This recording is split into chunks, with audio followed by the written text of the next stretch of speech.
Elephants don't just walk across the African savanna, they reshape it.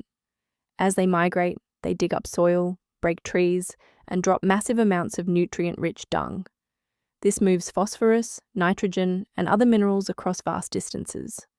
Without elephants, nutrients stay locked in place. With them, the entire landscape becomes more fertile. Their ancient pathways act like living fertilizer systems, keeping the savanna alive.